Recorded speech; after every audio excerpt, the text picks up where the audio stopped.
Christina. Thank you so much for joining us to have a nice conversation today to talk about your campaign, your candidacy, and also get that information out to voters. Thank you. So let's go ahead and start off real quick. Can you share a bit about your background? What inspired you to run for Erie County Executive? Yes, so I have been here about 12 years. We moved here in 2013. My husband took a job at Erie Insurance. That's why we moved here. So when we moved here, my kids were 2, 5, and 6. They are now 14, 17, and 18. I came from a small town in central Illinois. My mom left when I was 6 weeks old. And so my dad moved my brother and himself into my grandparents' house at the farm. And I was raised by a single dad and my grandparents, but really it was the entire community that stepped up to do that. And so I had people that kind of shepherded me along the way. So I had my friends' parents, my family, people I had a bus driver, people, teachers, and all kinds of people that kind of stepped in and did all these different things for me. From I remember helping me buy a plane ticket once, helping me with going to different events, taking me places, driving me places, really all these different amazing things. And so having a strong community was really important to me. So I graduated from high school. I have a bachelor's degree in business administration with a minor in economics from Illinois Wesleyan University, an MBA and a master's degree in journalism from the University of Illinois. Got married, have 3 kids. We moved here. We didn't know a single person. And so I intentionally wanted to create a strong foundation for my kids because I knew how important that was for me. And so I joined the PTO immediately. I was a member of the Fairview Elementary School PTO for 10 years. I was a treasurer for 4. I was a Girl Scout troop leader for 4 years. I started Donato's with the intention of building community, and I'm on the board of the community college. So all of these different things that I've done was to create a community. And for the last 3.5 years, I've watched how the current county executive has kind of ripped apart the fabric of that community. And so it was very important to me to be able to step in and try to make a difference with that. We tell our kids to be the change, to make a difference, to do the right thing. And so I felt if there was any opportunity for my children to be able to stay here and grow and thrive, then we needed to fix what was happening at the county executive's office. Yeah, that's a great story. So you talked a lot about community. You're a mom of 3 teenagers, like you mentioned. You're a leader in the community. You've built your career, through Donato's as a small business owner. You're on the board of the community college. How do those experiences, shape your approach to running for county executive, and how will that shape your leadership style, if you're elected in the next 3 weeks? So in all the positions I've ever had, I would say that I am not a micromanager. I very much try to bring in people that are going to be true advocates for the people that are there and really make good decisions. For me, it is all about working with other people. It is about collaborating. It is about trying to figure out where the gaps are and how do we get better together. And that's what I've done in so many places. In fact, on my way here, I was just talking to, I won't divulge it, but I'm meeting with an organization downtown to see how we can partner with Donato's and another business, again, to help improve everybody, right? And so that is, I think, for me, it is all about working together and is about aligning all of the goals so that we can amplify what is happening. Mm-hmm.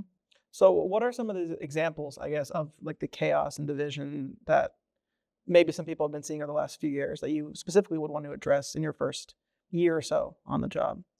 So when you think about what has happened in the last 3.5 years, there have been 8 lawsuits to date. The current county executive is not able to work with anyone. He is currently fighting with the courts, the DA, all in his own office. That another article just came out today about that. The city of Erie, Diverse Erie, the Economic Development Department, many, many other things, right? I mean, we have the land out near where I live, out in Fairview, the library, all these different areas that have been contentious. What I think that I can do is really bring people together, listen, do the actual hard work to bring all the stakeholders in. What has happened is that he doesn't talk to anyone else. And so when that happens, all of the stakeholders are slighted, right? And so they feel like, well, why didn't I have an opportunity to make a contribution to this? And so instead of listening to anyone, he believes he has the right answer. He just charges ahead. Yeah, yeah. No, I think that speaks a lot. And so I kind of what I heard from that is, should you be elected in one of your first days in office, like is mending that relationship with county council and these organizations going to be a top priority for you in those first few months? Yes, especially county council, because, you know, I feel like what he misses is that there are 8 elected officials based on the home rule charter, right? That are duly elected by the people of Erie County, and all of them together form the backbone of how everything gets done. The 7 members of county council and the county executive, and the 7 members of county council hold the purse strings. And he cannot work with any of them. And so this idea of unilaterally doing whatever you want is how we got into the division of where we are now. And I think that all that does is create dysfunction, waste money. We have increased the amount of fees that we've had to pay for the solicitors on both sides. We've had payouts that we've had to pay. And Erie County does not have the luxury of an abundance of tax dollars. Every tax dollar is precious and needs to be spent wisely. And wasting anything is just a slap in the face to all the hardworking people that work here. Yeah, absolutely. I think that speaks to a lot of what the concerns people have. You kind of touched on fiscal responsibility. I know in your campaign platform, that's a big piece of it is trying to correct the county finances and get us back to a place of prosperity. What specific steps would you take to ensure that our tax dollars are spent wisely and transparently, and we avoid, wasting these in the future? Right. So that's a good question. So when you think about the budget now, the county executive just put forth his budget for 2026 as of October 1st. And again, when you look at that budget, I'll say on a simplified level. So the revenues are going down, the controllable expenses are going up. He has put back every single thing into the budget that the county councils have sued him for in the previous 3 budgets. So there will be continuous, ongoing litigation with that. And so what we need to do, the home rule charter is very clear that you submit a balanced budget where the revenues equal the expenses. Not one single time has the county executive done that. Every single time he has used money from the general fund. He calls it the rainy day fund. It is not the rainy day fund. It is money that has been put away for decades by previous administration. And because he cannot balance the budget, he is wasting that money that could be used if we had an open dialogue to go to other things that would benefit the people of the county. And really, it is about making sure that every dollar is used correctly. It's not, another thing that happens is that he is continuously bringing forth appropriations later in the year instead of budgeting them out and trying to fix the numbers so that it looks like it's in a better situation than it is. And all that does is erode the trust with the people in the community and waste dollars. What are some examples of those misappropriations you're talking about? So, for example, one of the things, and I brought this up in the primary, is the overtime for the prison, right? So in the primary, they had already spent 113% of that allocated budget. If you look at the budget that was submitted, the expectation is that they will spend just over $2 million in overtime for 2025. But he only has $600,000 allocated for overtime for 2026, knowing full well that is never going to be a reality, but you have to pay the people there. So you have to come up with that money later. So does that money come from our general fund? Well, it'll have to come from somewhere, either the general fund or from other places, or trying to eliminate other things that are happening. But it is a false narrative to say that this is the reality, what's going to happen. Every year you can go back and look at how much they've spent. It's just trying to bake the narrative to say that this is what's going to happen when it's not. Gotcha. So you talked a little bit about partnerships as being like a key piece for how we can solve these problems, at a regional level. Can you explain what that means as far as building partnerships with county government and outside of county government, with businesses and nonprofits and educational institutions? Are there specific groups you want to partner with? But yeah, feel free to expand upon that. Sure. So what I would say is that right now we have a county executive is going his own way. He's actively in competition with other economic development departments, and everybody else is trying to move Erie County this way. So he's going this way, everybody else is going this way. And if he could just be on the same team instead of being an adversary for everyone, we could move things forward. But because it is the county executive's role and they have the connection, they are, money comes from the state and the federal government through the county. The roadblocks that he's managed to put up cause problems everywhere else and all these entities that have been trying to make real progress for Erie County and create jobs and move the county forward. Yeah, speaking to your role on the community college, do you think there's an area where we can continue to build upon the momentum that we've seen in the last 4 years with that as a workforce development institution or economic driver?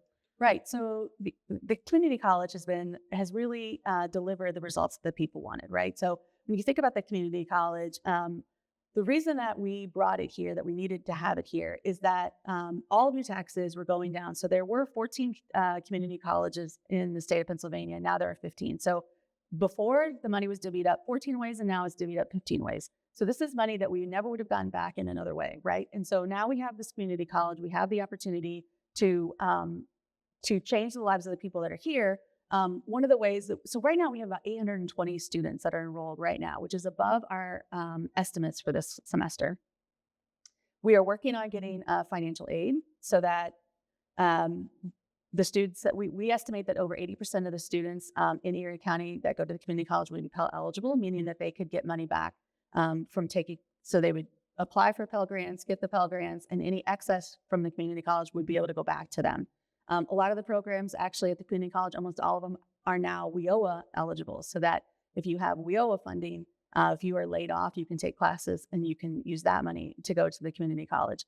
And being able to expand those workforce development programs that we have is something that the community college is really invested in right now. How do we set up the county, the jobs of the future and the jobs of today, to make sure that we have the right people in the right jobs, so that we have the employment opportunities to bring people out of poverty, which is where so many of the issues that I feel like are concentrated in Erie County exist, is this is the lack of economic mobility for people. Yeah, and that's a good segue actually for my next question, because I think a lack of workforce contributes to this particular issue. But as it relates to emergency medical services and what we're seeing across the county with the shortages that some people are experiencing, what would be your plan to kind of address that?